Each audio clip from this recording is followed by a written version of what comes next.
Sela Marie Aragon, ano, balak mo ba mag-overtime hanggang sa maging multo ka rito sa hotel? Ang dedicated mo magtrabaho ah. Pwede ka na parangalan bilang most dedicated employee of the year. Napatalon si Sela sa gulat nang marinig ang boses ni Jason. Ang katrabaho niya na walang ibang ginawa kundi ang asarin siya. Bitbit ni Sela ang sandamakmak na folders na halos tumabo na sa maliit niyang muka. Tumigil ka nga, Jason. Kailangan kong matapos to. Malapit na ang deadline ng tuition fee ko, no? Kaya tumabi ka dyan sa daraanan ko. Sagot ni Sela habang hinihingal. Grabe, relax ka lang. Uminom ka muna para kang hiningal sa marathon. Abot ni Jason ng isang basong orange juice. Pinapabigay yan ni Mr. Gutierrez, yung BBIP sa room 502. Sabi niya, refreshments daw para sa paborito niyang assistant. Wow, himala. Bait naman ni Lolo. Biro ni Sela. Sa sobrang uhaw, inisang lagok niya ang juice. Bakit lasang may halong matapang na vitamins? Baka pampalakas loob. Sige na, iakyat mo na yun kay Sir Loomer. Balita ko, bad trip na naman ang cold prints mo. Pero uy, mag-ingat ka kay Mr. Gutierrez ha. Parang ibang timpla nun sa'yo. Tawa ni Jason bago mabilis na lumayo. Habang nasa elevator, biglang naramdaman ni Sela na parang naging pugo ng paligid. Hala, nasira bang aircon ng Vicenzo Hotel? Bakit parang nasa impyerno ako sa sobrang init? Bulong niya. Ang paningin niya parang naging naka-Instagram filter. Lahat ay malabo at kulay pink. Paglabas niya ng elevator, nakita niya si Mr. Gutierrez sa dulo ng hallway na nakangisi at papalapit sa kanya. Sela iha, mukhang pagod ka na. Halika sa kwarto ko, may bonus ako para sa'yo. Punusin mo mukha mo. Trust no one ang moto ko, no? Bulong ni Sela. Sa tindi ng takot at pag-ikot ng mundo, kumaripas siya ng takbo. Ang tanging pinto na nakita niyang bukas ay ang presidential suite. Pagpasok niya, agad niyang nilak ang pinto at sumandal. Hayop na Diyos na yun. Parang gusto kong maghubad. Anong balak mo hubarin? Isang malalim, baritono at sobrang sexing boses ang bumasag sa katahimikan. Sa gitna ng dim light, nakita ni Sela si Loomer Vicencio. Ang CEO ay nakahiga sa sofa. Hawak ang isang baso ng whiskey at tanging black boxer shorts lang ang suot nito. Kitang-kita ang V-line at abs nitong tila pwedeng paglabhan ng labada. Sir Loomer? Delivery po. Tanging nasabi ni Sela habang ang mga mata niya ay parang magnet na dumikit sa dibdib ng boss, sabay lahat ng mga folders sa harapan nito. Tiningnan siya ni Loomer mula ulo hanggang paa. Dahil sa alak, medyo malabo na rin ang paningin nito. Naalala niya ang chat ng mga business partner niya sa group chat nila. We sent a little playmate to your room to help you relax. Enjoy the night, CEO. So ikaw yung playmate. Ngisi ng Loomer sabay tayo. Ang bawat takbang niya ay tila nagpapadagundong sa puso ni Sela. Masyado namang realistic ang costume mo. Part-time assistant uniform. Very creative. Sir, anong playmate? Ang init po. Parang kailangan ko ng yelo. Reklamo ni Sela, sabay paypay sa sarili. Dahil sa droga, ang kamay niya ay biglang dinala sa braso ni Loomer. Ang lamig mo, sir. Ang sarap! Aniya nang inumin ang baso ng whiskey na kinuha nito mula sa kamay ng boss niya. I see. Direct to the point ka pala. Bulong ni Loomer. Hinawakan niya ang bawang ni Sela at inilapit ito sa kanya. Huwag ka mag-alala, hindi ako madamot. Kung gusto mo ng yelo, ibibigay ko sa'yo. Pero baka mamaya, ikaw nang humiling na, painitin ko ang gabi mo. Sir, ang daldal niyo. Gwapo ka sana eh. Wala sa sariling sabi ni Sela. Hindi na naghintay si Loomer. Sa isip niya, serbisyo ito na binayaran ng mga partners niya. Sinakop niya ang labi ni Sela sa isang halik na punong-puno ng pagnanasa. Sa gabing yon, ang presidential suite ay naging saksi sa isang transaksyon na akala ng isa ay laro lang. Pero para sa isa ay naging paraan para makatakas sa apoy nang hindi alam na papunta na pala siya sa mas matinding apoy sa piling ng kanyang boss. Kinabukasan ay nagising si Sela sa tunog ng mahinang huni ng central aircon ng suite. Ang sarap ng higaan at parang nakahiga siya sa ulap. Pero nang subukan niyang itaas ang kumot, doon niya naramdaman ang kirot sa buong katawan na tila ba nasagasaan siya ng isang truck ng semento. Dahan-dahan niyang iminulat ang kanyang mga mata at ang unang bumungad sa kanya ay ang pamilyar na kisame ng presidential suite. Wait, presidential suite? Diba sa staff room lang ako natutulog? Agad siyang napalingon sa kaliwa. Doon, nakita niya si Lumer Vicencio na mahimbing na natutulog. Kahit gulo-gulo ang buhok nito, mukha pa rin itong model ng mga magazine o hindi kaya ay isa sa mga characters ng mga kwento sa Salabox na pinapakinggan niya kapag break time niya. Pero ang mas nagpabilis ng tibok ng puso ni Sela ay ang katotohanang wala silang suot na kahit ano sa ilalim ng kumot. Diyos ko, Sela! Anong ginawa mo? Bulong niya sa sarili habang nanlalaki ang mga mata. Nakipag-wrestling ka sa boss mo? Ang taas naman ata ng pangarap mo. Paano kapag may nabuo? Naku naman talaga, Sela! Biglang nag-flashback sa utak niya ang mga nangyari. Ang orange juice, si Mr. Gutierrez, ang playmate comment na Lumer, at ang mainit na engkwentro nila na mas matindi pa sa sili ng Bicol Express. Hala, akala niya bayaran ako. Akala niya, playmate niya ako. Nagmadaling bumangon si Sela. Kahit nanginginig ang mga binti, mabilis niyang hinanap ang kanyang uniforme na nagkalat sa sahig. Habang isinusuot ang butas-butas na stockings at gusot-gusot na blouse, nakita niyang isang bagay sa ibabaw ng bedside table. Isang makapal na bundle ng pera na may note. Good performance. Get yourself something nice. Don't call me. I'll call your agency if I need you again. Kahit na nanlalabo ang paningin dahil sa alak, ay nagawa pang isulat ni Lumer ang mga salitang yon kagabi. Agency? Mukha ba akong galing sa agency? Mukha ba akong special delivery sa suot kong to? Gigil na bulong ni Sela. Gusto niyang sampalin si Lumer ng pera, pero mas nanaig ang takot niya. Kapag nalaman niyang assistant niya ako, hindi lang sipa sa trabaho ang aabutin ko. Baka ipakulong pa ako ng pamilya nito. Dahil sa taranta, hindi na niya nagawang kuhanin ang lahat ng gamit niya. Dali-dali siyang lumabas ng pinto. Bit-bit ang kanyang sapatos at tumakbo sa hallway na parang may humahabol na zombie. Eksaktong pagpasok niya sa service elevator, saka naman nagmulat ng mata si Lumer. Inabot ni Lumer ang kanyang braso sa bakanting bahagi ng kama, pero tanging malamig na bedsheet na lang ang naramdaman niya. Napaupo siya at napahawak sa ulo. Saan na yung babaeng yun? Tanong niya sa sarili. Tumingin siya sa table, pero laking gulat niya nang makitang nandoon pa rin ang pera. Ang wala na lang ay ang note na sinulatan niya. Sa sahig, may nakita siyang kumikinang. Isang maliit na kwintas na may pendant na bituin. Pinulot niya ito at tinitigan. Tumakas siya at iniwan na bayad. Isang mapait na ngisi ang gumuhit sa labi ni Lumer. Interesting. Kaala ko ba, playmate ko siya.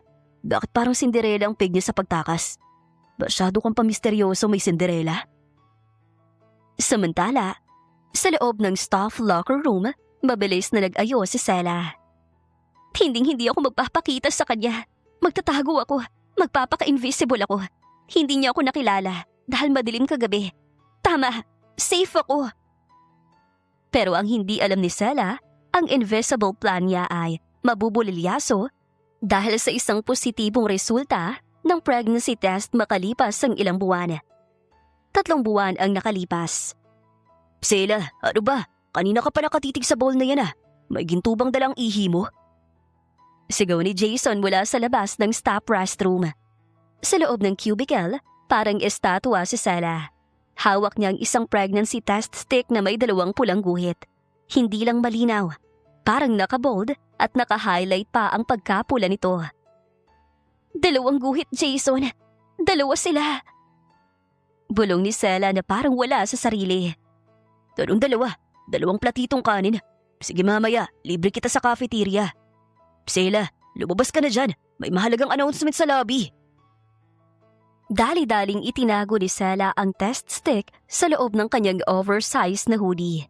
Simula ng gabing yon sa presidential suite, naging paborito na niya ang malalaking damit. Akala ng lahat, naging fashion statement niya lang ito dahil sa pagiging working student. Pero ang totoo, itinatago niya ang tiyan niyang nagsisimula ng tumambok at ang kaba sa kanyang dibdib. Sa lobby, nakatayo ang lahat ng staff. At sa gitna, nandoon ang cold prince ng hotel, si Lumiere Vicencio. Mukhang mas naging gwapo ito, pero mas naging mainitindi ng ulo. Attention everyone! Panimula ng HR manager. Dahil sa kasalukuyang expansion ng kumpanya, ang assistant ni Sir Lumiere ay nakafocus sa operasyon doon. Kaya ang ating CEO ay nangangailangan ng new personal assistant. Someone who is efficient and someone who doesn't talk too much. Putol ni Lumiere habang ang mga mata niya ay inilibot sa mga empleyado. Biglang tumigil ang paningin niya sa dulo. Huminto ito sa direksyon ni Sela. Nagpanik si Sela. Yumuko siya at hinila ang hood ng jacket niya. Huwag kang titingin! Huwag kang titingin! Magmukha kang halaman, Sela! Maging pader ka! Dasal niya sa isip. You! Turo ni Lumiere. The girl in the oversized hoodie. What's your name? Sela po, sir. Pabulong niyang sagot. Aragon, sir. Si Sela Marie Aragon.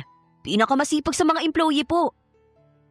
Bida naman ni Jason na akala mo ay nakatulong. Lumapit si Lumiere kay Sela. Amoy na amoy ni Sela ang pamilyar na pabango nito. Ang amoy na pagmamay-ari ng taong naging sanhi ng kanyang pagkahilo at pagbubuntis. 3 buwan na ang nakakaraan. Sela Marie Aragon. Ulit ni Lumiere. Quiet, efficient. It looks like she's hiding a whole tent inside her jacket. I like it. You're promoted. You're starting today. You will be staying at the penthouse. Po? Sir, baka naman po pwedeng iba na lang. Marami pa pong mas magaling. Are you declining my offer? Singkit ang mga mata ni Lumiere. Ayoko nang tinatanggihan ako, Aragon. Pack your things. Ayoko nang late. Habang naglalakad palayo si Lumiere, naiwan si Selang tulala. Ito na ang pinakamasamang timing sa mundo. Buntis siya sa anak ng boss niya. At ngayon ay kailangan niyang tumira sa iisang bubong kasama ito. Lord, bakit naman ganito? Bulong ni Sela habang hinahaplos ang kanyang tiyan. Anak, kapit ka lang ah. Huwag kang sisipa masyado. Baka mahalata tayo ni Papa mong cold. Nang hapong yun, habang nag-aayos ng gamit si Sela sa penthouse, hindi niya napansin na nakamasid sa kanya si Lumiere mula sa pinto. Aragon. Tawag nito. Ay, buntis! Gulat na sigaw ni Sela. What? Tanong ni Lumiere. Nakakunot ang noo. Ano po? Sabi ko, ang bilis. Ang bilis niyo po kasing pumasok, sir. Palusot ni Sela habang pinagpapawisan. Ayusin mo yung trabaho mo. At please, palitan mo yung jacket mo para kung sasabog sa laki niyan. Sabi ni Lumiere bago tumalikod. Sa isip-isip ni Lumiere, may kung ano sa assistant na ito na nagpapaalala sa kanya sa mystery woman na hinahanap niya pa rin magpahanggang ngayon. Ang unang gabi ni Sela sa penthouse ay parang isang survival mission. Napakalaki ng lugar. Ito ay may minimalist design at may amoy citrus na pabango.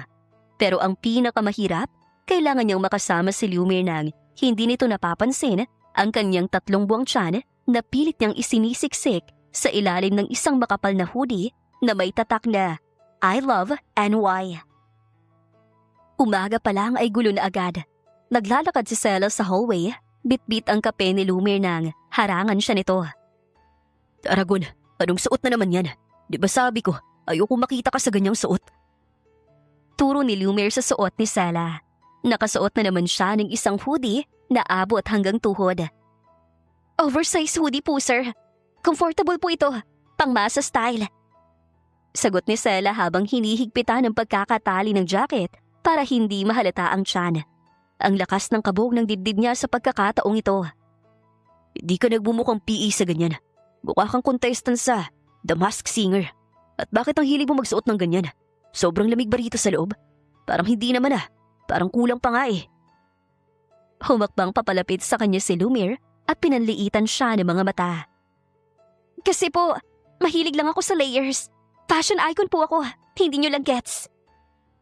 Pabalang na sagot niya na parang hindi siya kinakabahan. Bakit bang talas ng mata niya sa suot ko? Para siyang scanner. Tsaka, ano bang pakialam niya? Personal assistant niya lang naman ako eh. Hindi ako bagay na pagmamay-ari niya. Sa isip ni Sela, lunchtime ng parehong araw ay nag-order si Lumiere ng Wagyu steak. Si Sela, nag-order rin siya ng pinaglilihian niya. Ang kare-kare na may extra bagoong. Taragon, bakit ang tagal ng lunch ko? Sigaw ni Lumiere mula sa office nang marinig ang pagbukas ng pinto sa main door at nakita si Sela sa CCTV monitor. Nataranta si Sela. Hawak nito ang paper bag na may lamang pagkain ni Lumiere at syempre sa kabilang kamay ay hawak niya ang isang bagoong. Pumasok siya sa office ng boss niya pero dahil sa bilis ng pangyayari, natapilok siya. Shoot! Tumalsik ang bagoong sa mesa ni Lumiere. What is that smell? Tumayo ang binata na halatang may pandidiri sa muka dahil sa naamoy nito. Amoy patis? Bagoong? Sir, sorry po. Hindi ko sinasadya. Nag-crave lang po kasi ako sa bagoong. Nahihiyang sagot ni Sela. Imbes na magalit, lumapit si Lumiere. Tiningnan niya ang bagoong. Tapos tumingin siya kay Sela na parang nakakita ng alien. You're eating that with rice in my office? Masarap po, sir. Try nyo. Offer ni Sela na kinakabahan pa rin. Bumuntong hininga muna si Lumiere pero ang ekspresyon nito ay maamo. Kumuha siya ng kutsara, tumikim ng kaunti at napakunot ang noo. Not bad, but seriously, Aragon, you're weird. Inabutan niya si Sela ng isang basong sparkling water. Ito, tsaka kumain ka na. Nabubutla ka. Baka akalain na makakita sa'yo. Inaalipusta kita. Hindi maipaliwanag ni Lumiere ang pakiramdam. Pero pagdating sa assistant niya, lumalabas ang soft side niya. Talaga sir? Pwede na akong kumain ngayon? Hindi pa po break time. Magiliw na sabi ng dalaga kasi hindi siya makapaniwala. Ang sabi ng iba, tuso ang CEO nila. Go on, eat with me. Sige ka, baka bawiin kong sinabi ko. Sagot ni Lumiere. Mabait naman pala si daddy mo, baby. Pero paano kaya kapag nalaman niyang may magiging anak siya sa akin? Nadihamak na nasa mababang level lang ang antas ng pamumuhay. Sa isip ni Sela, isang hapon sa loob ng opisina ni Lumiere ay nag-oorganisa ng mga papeles si Sela. Nakatayo siya sa mesa ng kanyang boss. Hindi niya maiwasang iunat ang mga braso niya dahil sa pangangalay. Dahil doon ay hindi niya rin namalayan na ang jacket niya ay umangat ng bahagya. Lumapit si Lumiere para kunin ang isang folder na nasa ilalim ng kanyang kamay. Dahil sa tangkad nito, naipit si Sela sa pagitan ng mesa at ng CEO. Ramdam na ramdam ni Sela ang bango ng perfume nito. You're shaking, Sela. Bulong ni Lumiere. May inabot ito sa kanyang mesa pero hindi na iwasang sumagi ang kanyang kamay sa bewang ni Sela. Dahilan para manigas ang dalaga. Sir, kailangan ko na pong mag-file ng documents. Pero hindi natinag ang lalaki. Tiningnan niya ang umiiwas na mga mata ni Sela. Ganun ba ako ka-intimidating para matigilan ka sa ginagawa mo dahil malapit ako? Opo, syempre naman. Ikaw ang CEO namin eh. Boss kita. Normal lang na ma-intimidate ako sa presensya niyo. Have a seat, Sela. Po, kailangan ko pa pong tapusin ang mga to. Sabay baling sa mga dokumento. Sela, I command you. Please sit down. Sir, okay lang po talaga. Kailangan kong tapusin to. Pagmamatigas ni Sela, pero nakaramdam siya ng sakit mula sa tiyan niya. Aray ko! What was that? Tanong ni Lumiere, nakatingin sa tiyan niya. Ano po? Yung tiyan ko? Gutom lang po. Nagrereklamo ng bituka ko. Mabilis na sagot ni Sela. Napatawa si Lumiere. Sa isang pambihirang pagkakataon, dahilan para kumabog ng napakabilis ang puso ni Sela. "You're truly a puzzle, Aragon." Aniya sabay iling at mag-aabutin niya ang mukha ng assistant na biglang tumunog ang cellphone niya. Dali-dali siyang tumayo at lumayo ng bahagya. Nagmadali namang naglakad patakbo si Sela sa banyo. "Ang lapit na! Muntik na niyang mahalata!" Hingal na sabi ni Sela. Kinabukasan, naging busy ang penthouse dahil sa isang biglaang meeting. Inutusan ni Lumiere si Sela na kunin ang isang folder sa taas ng shelf sa library. "Aragon, bilisan mo! Maliliit na ako!" Sigaw ni Lumiere mula sa sala. "Opo sir, sandali lang. Ang taas kasi." Sagot ni Sela. Tumuntong siya sa isang maliit na hagdan. Sa kasamaang palad, dahil sa bigat ng kanyang dinadala, syempre ang kanyang baby bump ay nawalan siya ng balanse. Bago pa humalik ang mukha ni Sela sa sahig, isang malakas na pares ng braso ang sumalo sa kanya. Si Lumiere, pero dahil sa impact, bumuka ang zipper ng malaking hoodie ni Sela. Agad na nanlaki ang mga mata ni Sela. Mabilis niyang niyakap ang sarili niya para itago ang kanyang tiyan. "Are you okay? Bakit pa kasi hindi ka nag-iingat?" Galit na tanong ni Lumiere, pero bakas ang pag-aalala sa mga mata nito. Bahagyang dumapo ang kamay ni Lumiere sa bawang ni Sela. "Wait, bakit parang tumataba ka yata sa tiyan pero payat ang braso mo? Puro ba junk food ang kinakain mo?" Opo. Sir, mahilig po ako sa kanin. 3 rice po kasi ako per meal. Stress eating po ito dahil sa trabaho. Palusot ni Sela habang mabilis na isinasara ang zipper ng jacket. Napailing na lang si Lumiere. "May stressing you out? Kumain ka ng masustansya. Ayokong magkasakit ang assistant ko. Dagdag abala yan." Isang gabi, nakita ni Lumiere si Sela na nakatulog sa sofa habang naghihintay sa kanya. Lalapit sana siya para tingnan ito ng maigi, nang biglang sumipa ang sanggol sa loob ng tiyan ni Sela. Dahil manipis lang ang t-shirt ni Sela sa ilalim ng jacket, nakita ni Lumiere ang bahagyang pag-alon sa tiyan nito. Kumunot ang noo ni Lumiere. Buntis ba siya? O baka naman, indigestion lang. Sa halip na gisingin, binuhat ni Lumiere si Sela. Bridal style, papunta sa kwarto nito. Nagulat si Lumiere dahil kahit mukhang malaki si Sela sa jacket niya, ang gaan-gaan nito. "You're a mystery, Sela Marie." Bulong ni Lumiere habang inilalapag siya sa kama. "Bakit pakiramdam ko? Batagal na kitang kilala." Bago lumabas si Lumiere, kumuha siya ng kumot at maingat na binalot si Sela. Sa labas ng pinto, napahawak si Lumiere sa sarili niyang dibdib. Ang bilis ng tibok nito. "Hindi pwede. Assistant ko lang siya." Kapa niya sa kanyang sarili. Pero sa loob ng kwarto, nagising si Sela nang marinig ang pagsara ng pinto. Hinaplos niya ang kanyang tiyan. "Anak, ang bango ng papa mo, no? Pero huwag ka mag-ingay Baka mapalayas tayo na wala sa oras." Para kay Lumiere Vicencio, ang mundo ay parang isang malaking spreadsheet. Dapat organisado, dinumero, at walang labis, walang kulang.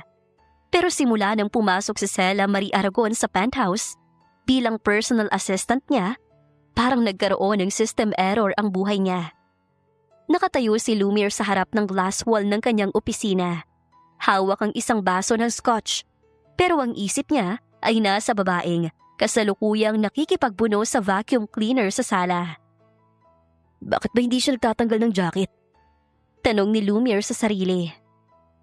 Mainit sa Pilipinas at kahit naka-full blast ang centralized aircon ng penthouse, hindi normal na laging balot na balot si Sela. Noong una, akala niya ay sadyang mananamit lang ito. Pero may kung ano sa mga kilos ni Sela na nagpapakaba sa kanya. Ang paraan ng paghawak nito sa kanyang likod kapag tumatayo, ang madalas na paghima sa tiyan sa ilalim ng malaking tela, at ang biglaang paghiling ng mga pagkain hindi naman niya dati kinakain. Pero higit sa lahat, ang amoy ni Sela. Isang hapon, habang nag-aabot si Sela ng kape, aksidenteng nadampi ang daliri nito sa kamay ni Lumiere. Para silang nakuryente pareho. Agad na binawi ni Sela ang kamay at nag-iwas ng tingin. Pero sa segundong yon, nalanghap ni Lumiere ang amoy ni Sela.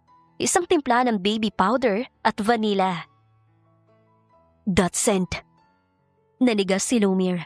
Yon ang amoy na hinding-hindi niya malimutan noong gabing yon sa presidential suite. Ang amoy ng babaeng tumakas sa kanya at nag-iwan lang ng isang bituing kwintas. Isang gabi, narinig ni Lumiere ang mahinang ubo mula sa kwarto ni Sela. Sa halip na matulog, lumabas siya at kumatok. Walang sumasagot. Gamit ang master key, pumasok siya. Nakita niya si Sela na nakabaluktot sa kama. Pawis na pawis pero nanginginig. Ang malaking hoodie nito ay bahagyang nakataas. At sa kauna-unahang pagkakataon, nakita ni Lumiere ang hubog ng bewang nito. Hindi ito mataba. Buntis ito. Pero dahil sa dilimat, sa kaba ni Lumiere na baka may sakit ang assistant, hindi niya agad na proseso ang nakita. Kumuha siya ng maligamgam na tubig at bimpo. Siya mismo ang nagpunas sa noo ni Sela. Habang ginagawa yon, pinagmasdan niya ang mukha ng dalaga.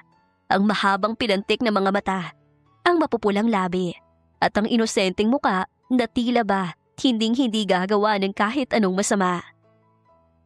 Bakit bang tigas ng ulo mo, Aragon? Bulong niya habang maingat na inilalayo ang buhok sa mukha nito. Bakit hinahayaan mo mapagod ka ng ganito? Biglang hinawakan ni Sela ang kamay ni Lumiere habang tulog. Sir, huwag kang galit. Sorry na.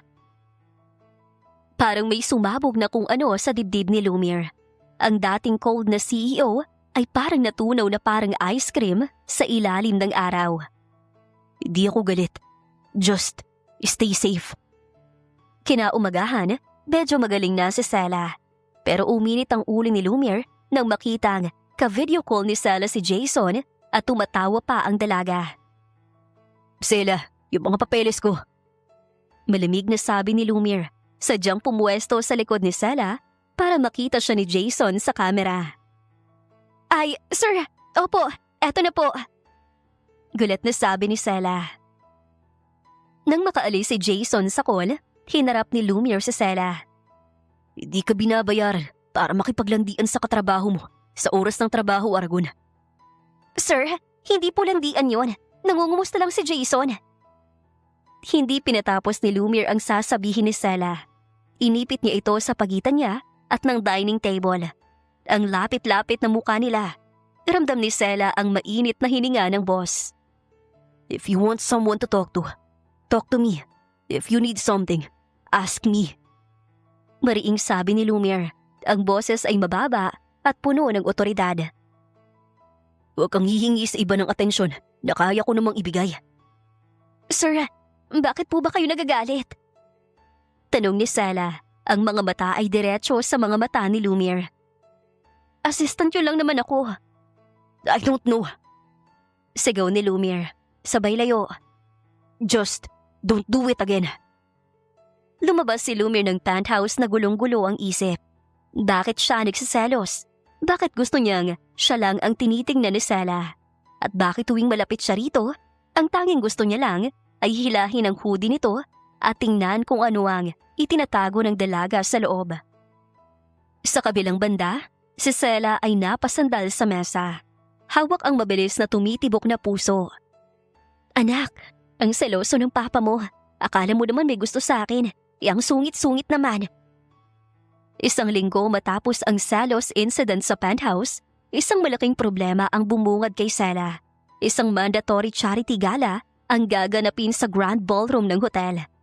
At dahil personal assistant na siya, kailangan niyang umattend sa tabi ni Lumiere para hawakan ang kanyang schedule at mga kailangan papeles. Sir, kailangan po ba talaga ako ron? Pwede naman pong si Jason na lang ang magbitbit ng tablet niyo. Pakiusap ni Sela habang sinusundan si Lumiere sa walk-in closet nito. Jason is not my assistant, Sela. You are. Malamig na sagot ni Lumiere habang nagpipili ng cufflinks. Lumingon ito sa kanya at kumunot ang noo. And for Pete's sake, do not wear that hoodie. It's a black tie event, not a pajama party. Pero sir, I already ordered a dress for you. It's on your bed. Wear it. No excuses. Huling hirit ni Lumiere bago pumasok sa banyo. Nang makita ni Sela ang dress, muntik na siyang mahimatay. Isa itong Empire waist gown na kulay midnight blue. Maganda ito, pero kahit mataas ang bewang nito, bakas pa rin ang umbok ng kanyang 5 buwang tiyan kung hindi siya mag-iingat. Kumuha si Sela ng isang malapad na shawl na pinalamutian ng mga beads. Kailangan takpan ito ang lahat. Bulong niya. Nang lumabas si Sela, naghihintay na si Lumiere sa tapat ng elevator. Nakasuot ito ng itim na tuxedo na lalong nagpadunong sa kanyang aura. Nang makita niya si Sela, natigilan si Lumiere. Ang simpleng assistant niya ay mukhang isang prinsesa. Kung hindi lang sana ito balot ng makapal na shawl. Bakit may balabal ka? Masyadong mainit sa loob ng ballroom. Puna ni Lumiere, pero ang totoo ay gusto niyang makita ang kabuuan ng hubog ni Sela. Sir, uso po ito. Fashion po ito sa Paris. Palusot ni Sela habang mahigpit na hawak ang shawl sa harap ng kanyang tiyan. Sa loob ng ballroom, lahat ng mata ay nasa kanila. Pero ang mas nakaka-stress kay Sela ay ang pagdating ni Vanessa. Nakasuot ito ng body-hugging red dress at agad na kumapit sa braso ni Lumiere. Lumiere darling, sino tong kasama mo? Bakit mukhang balot na lumpia? Mataray na tanong ni Vanessa habang sinusuri si Sela. She's my assistant, Vanessa. Back off. Seryosong depensa ni Lumiere. Sa kalagitnaan ng gabi, biglang nahilo si Sela dahil sa amoy ng mga pabango at sa ingay ng paligid. Muntik na siyang mabuwal nang biglang humawak si Lumiere sa kanyang likuran para alalayan siya. Pero sa hindi inaasahang pagkakataon, ang kamay ni Lumiere ay dumapo sa mismong umbok ng tiyan ni Sela. Nanigas si Lumiere. Ang kanyang palad ay nakaramdam ng isang matigas at pabilog na bahagi sa katawan ni Sela. Hindi ito taba. Hindi ito busog. Ramdam niya ang tibok at ang kakaibang shape nito. Sela? Mahinang tawag ni Lumiere. Ang boses ay puno ng pagtataka at unti-unting pagkaunawa. What is this? Eksakto namang lumapit ang matandang VVIP na si Mr. Gutierrez. Hawak ang isang baso ng champagne.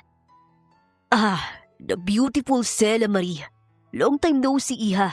Kamusta ang tulog mo nung huli tayo nagkita? Dahil sa takot kay Mr. Gutierrez at sa kaba na nahawakan ni Lumiere ang kanyang tiyan, biglang namutla si Sela. Excuse me po, kailangan ko lang mag-restroom. Tumakbo si Sela palabas ng ballroom. Iniwan si Lumiere na tulala at nakatingin sa sarili niyang palad. Ang pakiramdam ng umbok na yun ay hindi maalis sa isip niya. Buntis siya? Is she pregnant? Tanong ni Lumiere sa sarili. And Gutierrez, what did he mean by kamusta ang tulog? Biglang nagdugtong-dugtong ang mga wires sa utak ni Lumiere.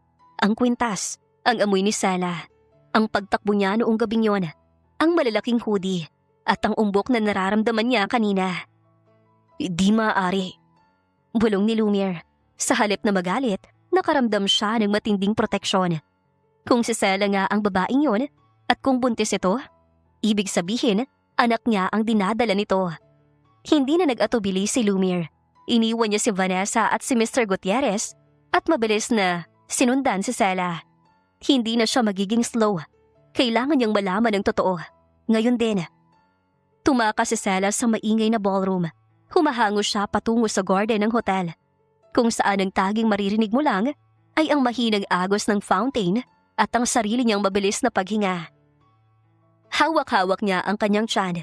Ang kaba niya ay hindi na lang para sa sarili niya, kundi para sa munting buhay na kanyang dinadala.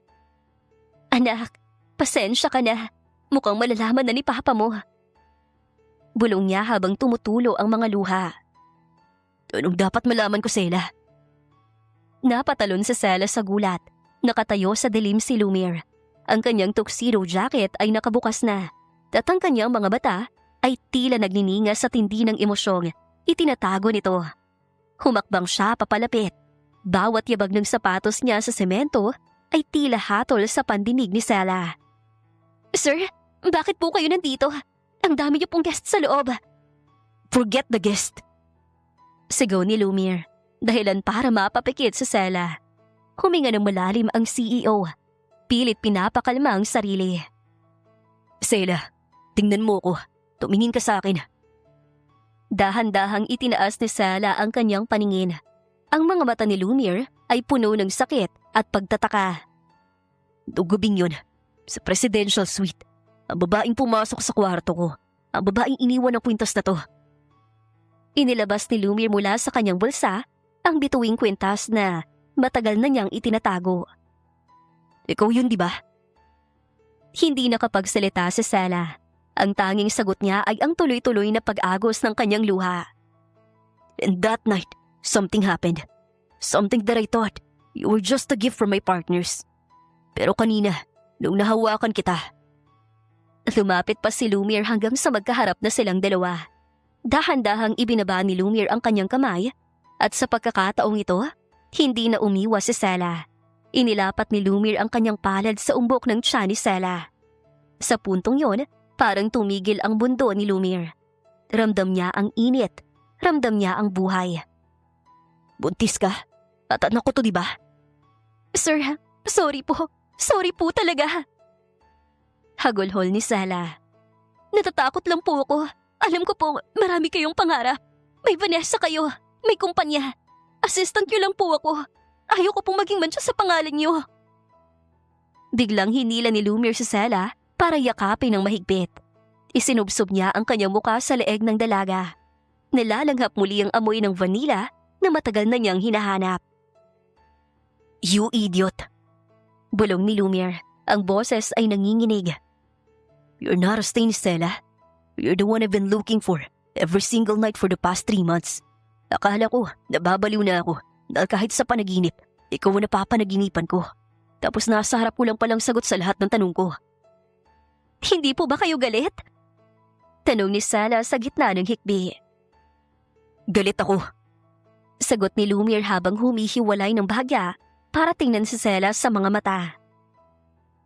Galit ako sa sarili ko dahil hinayaan kitang magsuot ng mga dambuhalang jacket na yan. Galit ako dahil pinagtrabaho kita ng husto habang nahihirapan ka. At galit ako dahil sa lintik na Gutierrez na yun. Ang lagkit ng tingin sa'yo. Hinawakan ni Lumiere ang mukha ni Sela. Simula sa araw na to, Sela, wala nang magtatago, wala nang hudi, wala nang takot. Kung kailangan talikuran ko ang pamilya ko o ang kumpanyang ito para sa inyo ng anak ko, gagawin ko. Pero sir, si Vanessa... Vanessa is nothing. I will handle her. I will handle my mother. Ang kailangan ko lang ngayon ay ikaw at ang baby natin. Mariing sabi ni Lumiere. Sa ilalim ng liwanag ng buwan, hinalikan ni Lumiere si Sela. Hindi gaya ng halik noong gabing lasing sila, kundi isang halik na puno ng pangako, pagsisisi at pagmamahal. Sa sandaling yun, ang cold CEO ay tuluyan ng natunaw.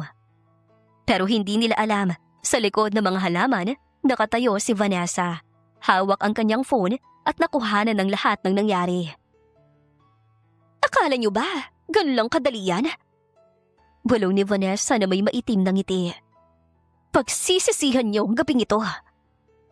Matapos ang madamdaming pag-amin sa garden, hindi na binitawan ni Lumiere ang kamay ni Sela hanggang sa makabalik sila sa penthouse.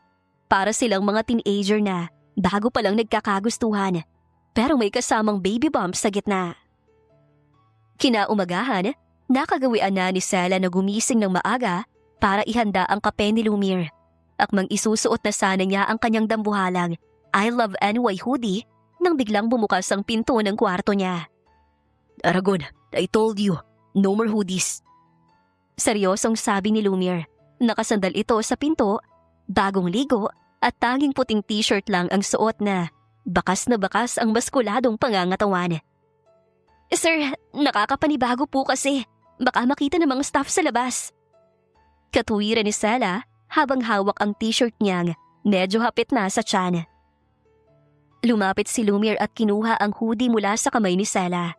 Itinapon niya ito sa malayo. I already gave instructions. No staff is allowed in the penthouse, starting today, except for the cleaners I personally vetted. At ikaw, hindi ka na maglilinis. Maupo ka lang dun. Pero sir, PA niyo po ako. You are the mother of my child, Sela. Stop calling me sir when we're alone. Marahang sabi ni Lumiere sabay haplo sa pisngi ng dalaga. Call me Lumiere. Lumiere, ang hirap po. Namumulang sabi ni Sela. Practice makes perfect, sweetheart. Bulong ni Lumiere bago siya hinalika ng mabilis sa noo. Habang nagtatrabaho si Lumiere sa kanyang laptop sa dining table, napansin niyang pabalik-balik si Sela sa tapat ng ref. Binubuksan ito, titingin, tapos isasara. Maya-maya, sisilip sa pantry, tapos bubuntong hininga. "What is it? Anong gusto mo kainin?" Tanong ni Lumiere nang hindi inaalis ang tingin sa screen. "Ano po kasi? Parang gusto ko ng isaw. Yung tinitinda sa kanto malapit sa school ko dati. Yung medyo sunog ang dulo, tapos maraming suka na may sili." Mahinang sabi ni Sela, halos maglaway na sa naisip. Natigil si Lumiere sa pagtatype. "Isaw? Intestines of a chicken? Sela, it's unhygienic. Baka sumakit ang tiyan mo." "Yun po ang gusto ni baby eh. Sige na po, Lumiere. Kahit 2 sticks lang." Pakiusap ni Sela, ginagamit ang kanyang puppy eyes power. Hindi nakatiis ang cold CEO. Kinuha niya ang kanyang susi ng kotse. "Fine, pero akong bibili. I don't want you smelling like smoke." Makalipas ang 1 oras, bumalik ang bilyonaryong si Lumiere Vicencio sa penthouse na may dalang plastic ng isaw, habang ang suot niyang mamahaling polo ay amoy uling at usok. "Heto na, siguraduhin mong hindi ka magkaka-LBM Aragon, or else I'm banning street food forever." Banta ni Lumiere, pero ang totoo ay tuwang-tuwa siyang makita ang kislap sa mga mata ni Sela habang kumakain. Habang nanonood sila ng movie sa dambuhalang TV sa sala, nakasandal si Sela sa balikat ni Lumiere. Ito ang unang pagkakataon na naging ganito sila kakomportable sa isa't isa. Dahan-dahang inilagay ni Lumiere ang kanyang kamay sa tiyan ni Sela. Tinitingnan kung lalaki ba ang umbok nito. "Does it hurt?" Tanong ni Lumiere. Ang boses ay puno ng kuryosidad. "Hindi naman po, nakakangalay lang minsan." Sagot ni Sela. Eksakto namang biglang may gumalaw sa loob. Isang malakas na sipa na naramdaman mismo sa palad ni Lumiere. Nalaki ang mga mata ng CEO. "Did you feel that? It kicked. My child kicked me." Sigaw ni Lumiere na parang bata na nakatanggap ng regalo sa Pasko. "Wait, bakit parang galit? Sela, nasaktan ka ba?" Natawa si Sela sa reaksyon nito. Hindi po siya galit. Masaya lang siya kasi busog na siya sa isaw. At saka, parang kilala niya ang boses mo. Lumuhod si Lumiere sa harap ni Sela at inilapit ang kanyang muka sa tiyan nito. "Hey little one, this is your papa. Don't be too hard on your mom, okay? I'm here now. No one's going to hurt both of you." Napahawak si Sela sa buhok ni Lumiere. Sa sandaling yon, naramdaman niya ang tunay na seguridad. Ang lalaking dati ay kinatatakutan niya dahil sa lamig ng pakikitungo, ay siya palang magbibigay sa kanya ng pinakamainit na pagmamahal. Pero sa labas ng penthouse, nakatayo ang ina ni Lumiere kasama si Vanessa. Hawak nila ang envelope na naglalaman ng mga litrato ni Sela at ng matandang VVIP, pati na ang video sa garden. "Enjoy your little family while it lasts, Lumiere. Dahil bukas, sisiguraduhin kong magigising ka sa bangungot." Bulong ng kanyang ina. Kasalukuyang nag-aalmusal sina Lumiere at Sela. Wala na ang malaking hoodie. Suot na ni Sela ang isang malambot na maternity dress na bigay ni Lumiere. Masaya silang nagkukwentuhan tungkol sa magiging pangalan ng baby nang biglang bubukas ang pinto ng penthouse ng walang babala. Pumasok si Madam Elizabeth Vicencio, ang ina ni Lumiere. Kasunod si Vanessa na may suot na mapang-uyam ng ngiti. "So it's true!" Bungad ni Ma'am Elizabeth. Ang boses ay kasing lamig ng yelo. Tumingin siya sa tiyan ni Sela na tila ba nakakita siya ng isang malaking dumi. "Isang hamak na assistant? Nagawang pasukin ang kama ng anak ko para lang makakuha ng pwesto sa pamilyang ito?" "Ma'am, what are you doing here?" Tumayo si Lumiere at humarang sa harap ni Sela. "Hindi kayo pwedeng pumasok basta-basta rito." "I have every right, Lumiere. Ako nagpatayo ng hotel na to." Isinampal ni Madam Elizabeth ang isang envelope sa dining table. "Tingnan mo babaeng pinoprotektahan mo. She's a gold digger. Isang hamak na kinalolokohan ng mga VVIP guest."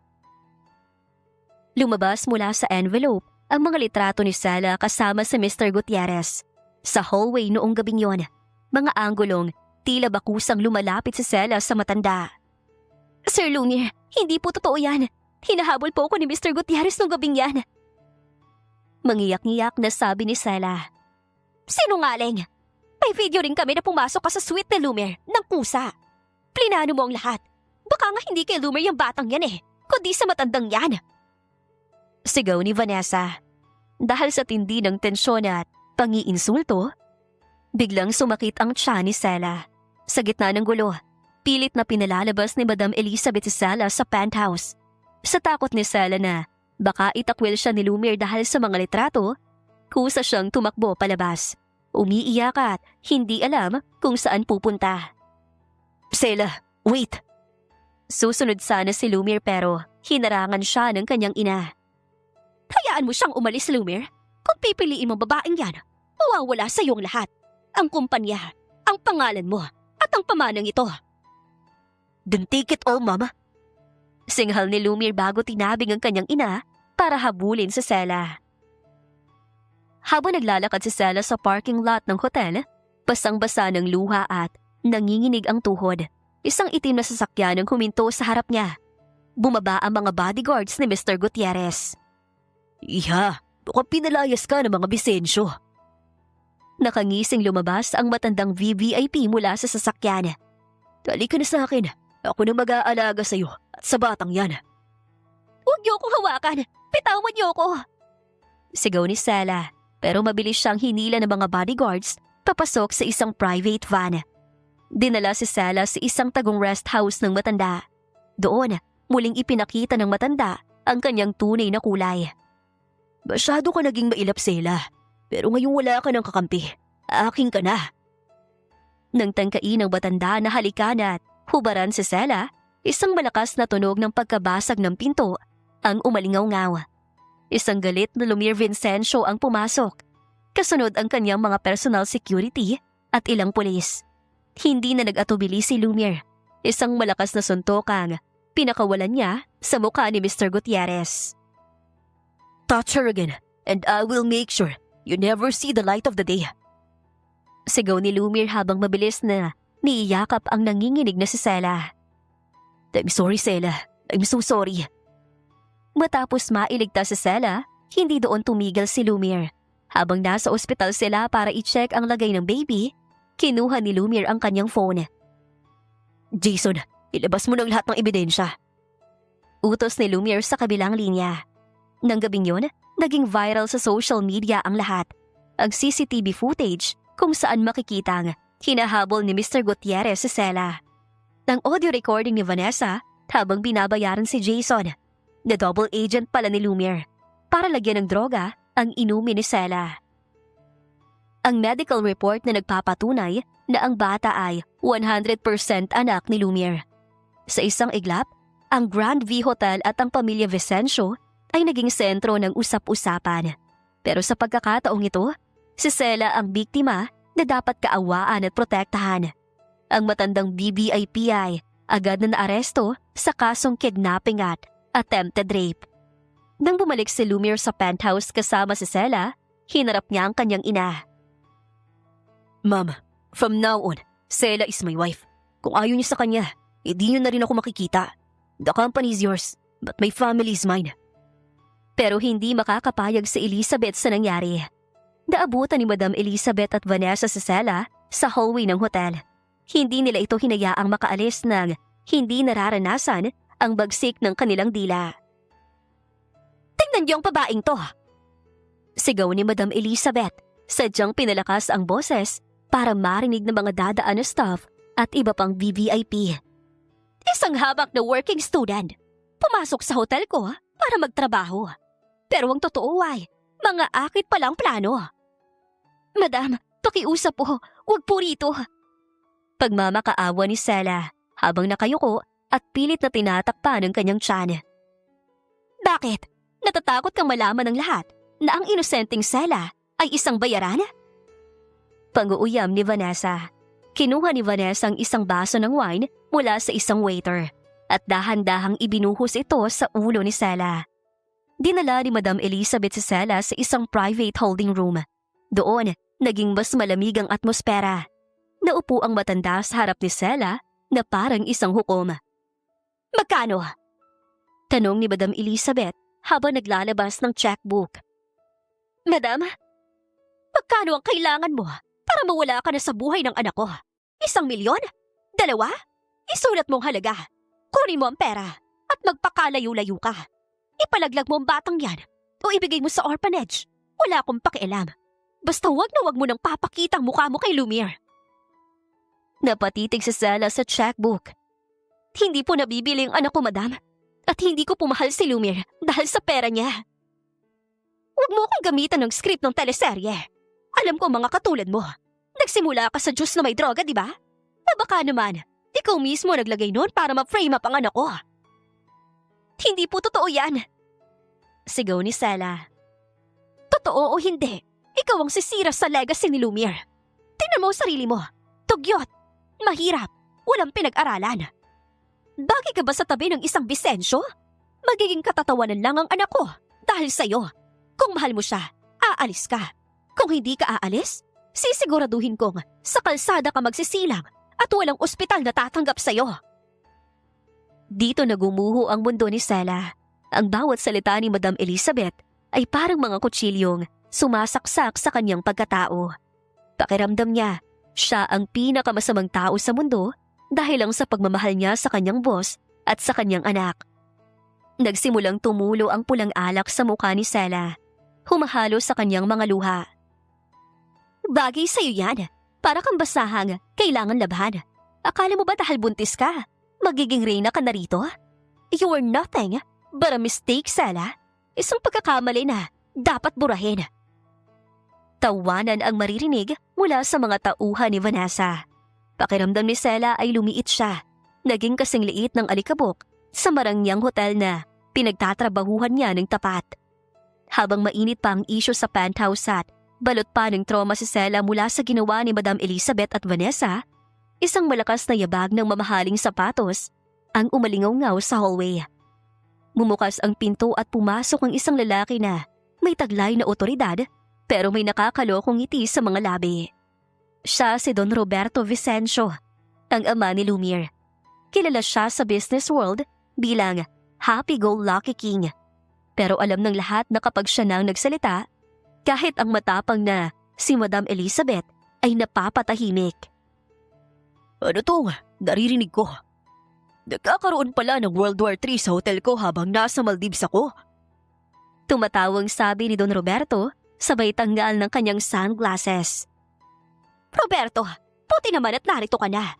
Tingnan mo ang anak mo, nakabuntis ng isang hamak na assistant at gustong sirain ang pangalan natin. Sumbong agad ni Madam Elizabeth. Tumingin si Don Roberto kay Sela, nanood ay nakayuko at nanginginig pa rin ang mga kamay. Lumapit ang matanda, hindi sa asawa niya, kundi kay Sela. So, ikaw palang dahilan kung bakit hindi na nakakatulog ang anak ko? Tanong ni Don Roberto. Sa sobrang seryoso ng boses niya, napahinto ang lahat. Akala ni Sela ay susunod na itong manalait. Pero biglang umiti si Don Roberto at tinapik ang balikat ni Lumiere. Good job, son. Maganda siya. Mukhang matalino.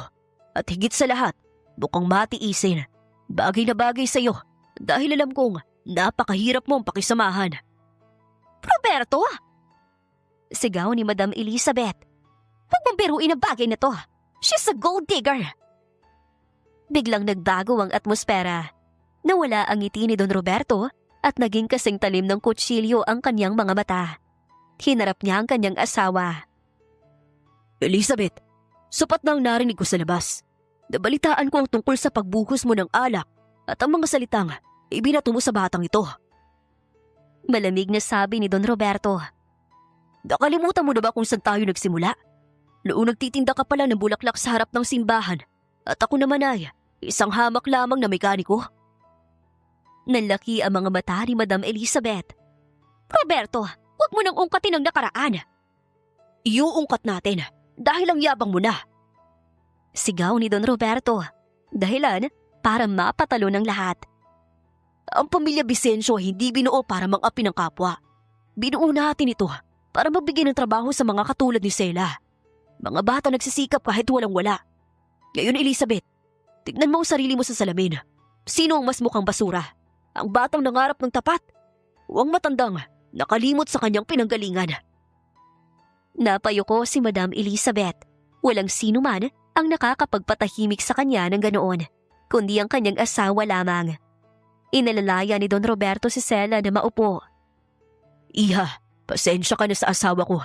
Minsan ay nakakalimutan niyang ang totoong yaman ay wala sa bangko, kundi nasa karakter ng tao. Lumingon si Don Roberto sa asawa niya. Elizabeth, kung gusto mo makita ang apo mo, hihingi ka ng tawad kay Sela. Ngayon din, kung hindi, itutuloy ko ang plano kong i-freeze ang lahat ng accounts mo at ibigay ang lahat ng shares mo sa pangalan ng batang dinadala ni Sela. Dahil sa takot sa asawa at dahil na rin sa unti-unting pagkakonsensya, dahan-dahang lumapit si Madam Elizabeth kay Sela. Isang mahabang katahimikan ng damayani bago siya nakapagsalita. Sela! Mahinang tawag ni Madam Elizabeth. Maling-mali ang ginawa ko. Dadala ako ng galit at ng mga maling impormasyon ni Vanessa. Patawarin mo ako. Hindi ko gustong saktan ka ng ganon. Umiyak si Sela. Hindi dahil sa galit, kundi dahil sa ginhawa. Madam, wala na po yun. Ang gusto ko lang po ay lumaking may lola ang anak ko. Niyakap ni Madam Elizabeth si Sela. Isang yakap na hindi na plastic, kundi isang yakap ng pagtanggap. Habang nagkakapatawaran sina Sela at Madam Elizabeth sa penthouse, sa ibaba ng Vicencio Hotel, isang bago at mas matinding bagyo ang namumuo para kay Vanessa. Akala niya ay sapat na ang kanyang mga manipulasyon para makuha si Lumiere at ang yaman ng mga Vicencio. Hindi niya alam, ang cold CEO ay matagal nang nagmamasid. Tahimik na nag-iipon ng bala para sa kanyang tuluyang pagbagsak. Pababa na si Vanessa sa elevator. Kampante at nakangisi habang tinitingnan ang kanyang refleksyon sa salamin. Konting tiis na lang, Vanessa. Kapag napaalis ng assistant na yan, ikaw na ang magiging Mrs. Vicencio. Saad niya sa kanyang sarili. Pero pagbukas ng pinto ng elevator sa lobby, bumungad sa kanya ang dalawang seryosong pulis at ang head of security ng hotel. Sa gilid, nakatayo si Jason, ang katrabaho ni Sela na dati niyang binayaran. Pero ngayon, ay may bitbit ng guilty face at isang digital recorder. Miss Vanessa Monteverde? Tanong ng isang pulis. Yes? Who are you? At bakit niyo ko hinaharangan? Mataray na tanong ni Vanessa. Pilit itinatago ang kaba. Inilabas ni Jason ang recorder. Miss Vanessa, tapos na ang laro. Nirecord ko lahat ng pag-uusap natin. Mula nung inutusan mo kung lagyan ng droga ang juice ni Sela, hanggang sa pagbabayad mo sa akin para manahimik. Sinungaling! Hindi totoo yan! Peke ang recording na yan! Sigaw ni Vanessa, pero nagsisimula ng magtinginan ang mga guests sa lobby. Hindi lang yan, Miss Monteverde. Nakuha rin namin ang CCTV footage sa labas ng hotel kung saan ka nakikipag-usap sa mga tauhan ni Mr. Gutierrez para i-kidnap si Sela. Eksakto namang bumaba si Lumiere mula sa penthouse. Sa pagkakataong ito, wala na ang galit sa kanyang muka. Tanging malamig at walang emosyong tingin na lang ang ibinigay niya kay Vanessa. Lumiere darling, tulungan mo ko. Nagsisinungaling sila. Frame up lang to ni Sela. Pagmamakaawa ni Vanessa, pilit na humahawak sa braso ni Lumiere. Tinabig ni Lumiere ang kamay niya na tila ba dering-diri siya. Vanessa, I tolerated you because of my mother. But when you tried to hurt my wife and my child, you crossed the line. You're not just a liar. You're a criminal. Hindi mo yun magagawa sa akin. Ang pamilya ko. Ang pamilya mo? Tawa ni Lumiere, isang tawang nakakapanginig ng laman. I already talked to your father. Nang malaman niya mang ginawa mo, tinakwil ka na niya. Wala ka na makukuhang kahit isang safety mo sa kanila. At ang lahat ng shares mo sa kumpanya ko, na-freeze na. You have nothing, Vanessa. Dito nagumuho ang mundo ni Vanessa. Napaluhod siya sa sahig ng marangyang lobby.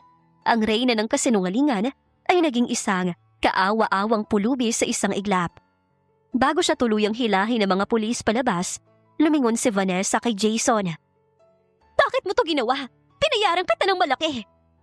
Kasi hindi ko na kayang sikmurain. Sagot ni Jason, malalim ang boses. Si Sela, mabait siya. Working student siya na nagsisikap. Hindi ako kailanman mabubulag sa pera mo. Ang totoong yaman ay nasa kabutihan ng puso. Hinigpitan ng mga pulis ang hawa kay Vanessa. Habang hinihila siya palabas, wala siyang tigil sa pagsigaw. Pagsisisihan mo to, Lumiere. Hinding-hindi kayo magiging masaya. Hinding-hindi ka mamahalin ng assistant na yan. Pera lang ang habol niyan sa'yo. Siguro. Sagot ni Lumiere. Tumalikod na at bumalik sa elevator. Pero hindi ko na yung problema. Ang problema ko na lang ngayon kung paano ko sisiguruhin hindi mo na masisilayan ang liwanag ng araw. Nang makalabas si Vanessa sa hotel, nandoon ang mga media at paparazzi. Ang balita tungkol sa kanyang pagkaaresto sa kasong attempted kidnapping at illegal detention ay mabilis na naging viral. Ang kanyang muka ay nasa lahat ng news channels, hindi na bilang isang sikat na socialite, kundi bilang isang criminal of the year. Sa huli, tinala si Vanessa sa parehong kulungan kung saan nakakulong si Mr. Gutierrez, pero sa magkaibang selda. Siyempre, doon naranasan niya ang buhay na malayo sa karangyaan. Wala nang mamahaling pabango, wala nang designer bags, at wala nang mga taong humahanga sa kanya. Naiwan si Vanessa na nag-iisa, balot ng pagsisisi at galit, habang pinapanood sa isang maliit at lumang TV sa loob ng selda, ang marayang kasal ni Lumiere at Sela. Ang bawat ngiti ni Sela sa TV ay parang isang sampal sa kanyang muka, isang paalala na ang kanyang mga kasinungalingan ay hindi kailanman mananaig sa tunay na pag-ibig. Matapos ang malaking iskandalo na yumanig sa Vicencio Hotel, bumalik ang katahimikan sa penthouse. Pero hindi ang pahinga para kay Sela.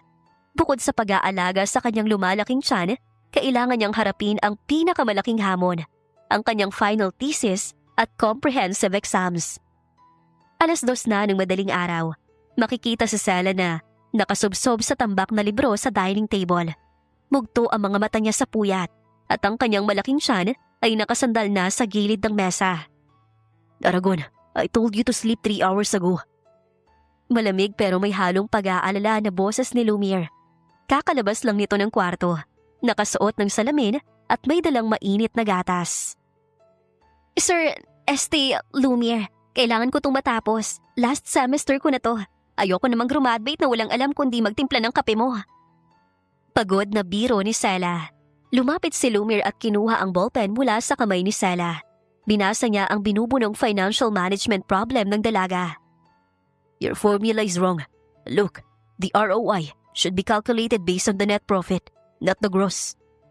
Kinuha ni Lumiere ang upuan at tumabi kay Sela. Sa loob ng sumunod na 2 oras, ang cold CEO na kinatatakutan ng mga board members ay matyagang nagtuturo ng accounting sa kanyang asawa. Nakaka-pressure ka naman maging tutor, Lumiere. Feeling ko kapag nagkamali ako ng decimal point, sisibakin mo ko sa puso mo. Tawa ni Sela. You can't be fired from my heart, Sela. But you can be penalized with kisses if you don't get this right. Sagot ni Lumiere sabay kindat, dahilan para mamula ang dalaga. Sumapit ang araw ng graduation. 9 na buwan na ang tiyan ni Sela at bawat hakbang niya ay parang isang mabigat na misyon. Nakasuot siya ng maluwag na toga, pero bakas na bakas pa rin ang kanyang kalagayan. Sa loob ng auditorium, pinagtitinginan siya ng mga kapwa estudyante. Naririnig niya ang mga bulungan. Siya yung PA na nabuntis ng boss, diba? Balita ko, pinilit lang si Sir Lumiere. Pero natahimik ang lahat nang pumasok si Lumiere Vicencio. Hindi lang siya basta nanonood. Siya ang guest speaker ng batch nila. Sa harap ng podium, tumayo si Lumiere ng may otoridad. Success is not measured by the wealth you inherit, but by the strength of the person standing beside you. Panimula ni Lumiere habang nakatingin ng diretso kay Sela. I am standing here today, not just a CEO, but as a proud husband of a woman who worked as my assistant by day and studied for her future by night. All while carrying our child. Sela Marie Aragon Vicencio, you are my greatest investment. Nagpalakpakan ng lahat. Nang umakyat si Sela sa stage para kunin ang kanyang diploma, sinalubong siya ni Lumiere sa gitna. Sa harap ng libu-libong tao, hinalika ni Lumiere ang kamay ni Sela at ang kanyang tiyan. Doon, naramdaman ni Sela na lahat ng puyat Pagod bilang personal assistant noon at pang-aalipusta ng pamilya ni Lumiere ay sulit na lahat. Pagbaba ng stage, biglang napatigil si Sela. Humawak siya ng mahigpit sa braso ni Lumiere. Lumiere, ang basa! What? Anong basa? Umiiyak ka ba? Tanong ni Lumiere na bahagyang natataranta. Hindi! Yung panibagan ko, Lumiere! Lalabas na si baby! Sigaw ni Sela. Dito na nawala ang poise ng cold CEO. Nagpanic si Lumiere. Security! Get the car! Call the hospital! Move! Everyone! Move! Binuhat ni Lumiere si Sela na parang bagong kasal sa gitna ng maraming tao sa graduation hall. Sa ospital, nanganak si Sela ng isang malusog na baby boy. Isang mini Lumiere na may mga matang kasing amo ni Sela, pero may ilong na kasing tangos ng sa ama. Nang pumasok ang ina ni Lumiere, si Madam Elizabeth, dala ang puting rosas, nakita niya ang sanggol. Ang matigas na puso ng matanda ay tuluyang natunaw nang makita ang sariling dugo at laman. He looks just like you, Lumiere. Bulong ng ina nito. Lumingon siya kay Sela at humawak sa kamay ng dalaga. I'm sorry, Sela, sa lahat ng sakit na naidulot ko. Salamat sa pagbibigay sa amin ng regalong ito. Makalipas ng ilang buwan, nakabalik na ang hubog ng katawan ni Sela. Isang gabi sa penthouse, habang mahimbing na natutulog ang baby sa nursery, inihanda ni Lumiere ang isang romantic dinner sa balcony. Congratulations, Miss Vicencio. Degree holder ka na, mommy ka na, at asawa ko na. Sabi ni Lumiere habang niyayakap si Sela mula sa likuran. Salamat, Lumiere. Hindi ko akalain na ang maling pinto na napasukan ko noon ay magdadala pala sa akin sa tamang buhay. Sagot ni Sela. Hinarap ni Lumiere si Sela. Ang mga mata nito ay puno ng pagnanasa at pagmamahal. Inilapit niya ang kanyang muka sa leeg ni Sela. Nalanghap muli ang amoy ng vanilla, na baliw siya. Sinsula na ang hoodie mo at tulog na si baby. Baby, we can celebrate your graduation properly tonight. Bulong ni Lumiere bago sinakop ang labi ni Sela. Sa gabing yun, hindi na sila ang boss at assistant. Sila ay dalawang pusong pinagtagpo ng tadhana. Pinatibay ng mga pagsubok at ngayon ay bumubuo ng isang kwento na punong-puno ng init, kilig at walang hanggang pagmamahal. 5 taon na ang lumipas pero tila hindi tumatanda si Lumiere Vicencio. Kung may nagbago man, iyon ay ang kanyang pagiging cold CEO. Sa board meetings, istrikto pa rin siya. Pero sa loob ng penthouse, siya ay isang certified underdesaya at isang doting father.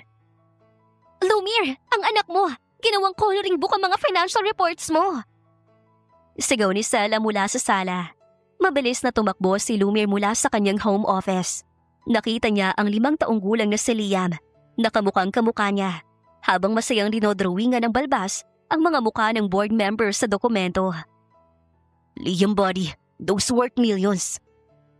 Mahinahong sabi ni Lumiere sabay buhat sa anak. Imbis na magalit, tumawa lang siya. Actually, mas gwapo sila sa drawing mo. Lumiere, kinukonsinti mo na naman yung bata. Pangaral ni Sela habang nakapamewang. Nakasuot siya ng isang hapit na red dress dahil may dinaluhan silang event kanina. Napatitig si Lumiere sa asawa.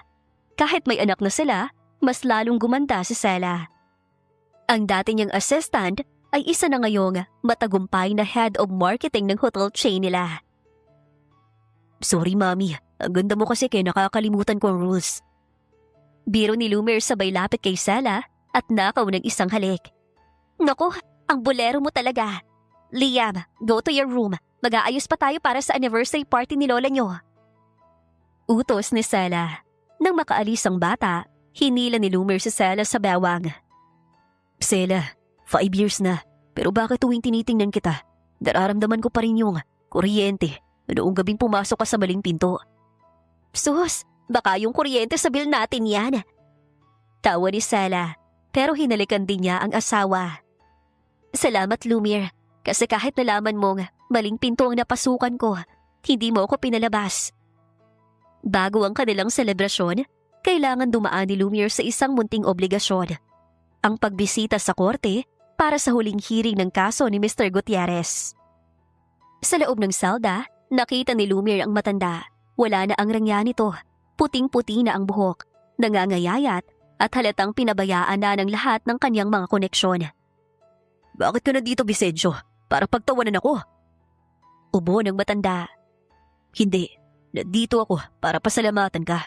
Dahil sa kasamaan mo, nahanap ko ang pinakamagandang bagay sa buhay ko. At dahil sa kawalang hiyaan mo, napatunayan ko kung gaano ko kamahal si Sela. Inilabas ni Lumiere ang picture ni Sela at Liam. Habang nabubulo ka rito, ang anak ko ay lumalaking marangal. At ang asawa ko, siya nang may-ari ng lahat ng kinuha mo sa kanya noon. Rest in peace sa karir mo, Gutierrez. Paglabas ni Lumiere, nandoon si Sela sa kotse. Naghihintay. Okay ka lang? Tanong nito. Perfect. Tapos ng kabanatang yun, Sela. Wala na silang magagawa sa atin. Akala ni Sela ay simpleng dinner lang ang mangyayari sa kanilang anniversary. Pero dinala siya ni Lumiere sa isang private island sa Palawan. Pagbaba nila ng helicopter, ang buong dalampasigan ay pinalamutian ng mga puting bulaklak at libo-libong kandila. Nandoon ang pamilya Vicencio, pati ang kanyang biyanan na si Madam Elizabeth na ngayon ay super fan na ni Sela at ni Liam. Ano to, Lumiere? Tanong ni Sela. Nangingilid ang mga luha. Gusto ko na, pakasalan ka ulit. Natatawang sabi ni Lumiere. Sa harap ng pastor, muling nagpalitan ng vows ang dalawa. Sela, 5 years ago, pumasok ka sa kwarto ko na may dalang takot. Ngayon, pumasok ka sa buhay ko at tinalhan mo ako ng liwanag. Hindi ka lang naging assistant ko. Naging guru ka rin ng puso ko. I promise to love you, Liam, and our upcoming baby. Napatigil ang lahat. Upcoming baby? Gulat na tanong ni Madam Elizabeth. Napahawak si Sela sa kanyang tiyan at tumawa. Surprise! I'm 2 months pregnant. Napaiyak sa tuwa ang cold CEO at binuhat ang asawa sa harap ng lahat. You're the best delivery I ever received, Sela. Matapos ang selebrasyon, naiwan ang dalawa sa kanilang private villa. Ang buwan ay maliwanag at ang tunog ng alon ay nagsisilbing background music sa kanilang katahimikan. Inalis ni Lumiere ang pagkakatali ng buhok ni Sela.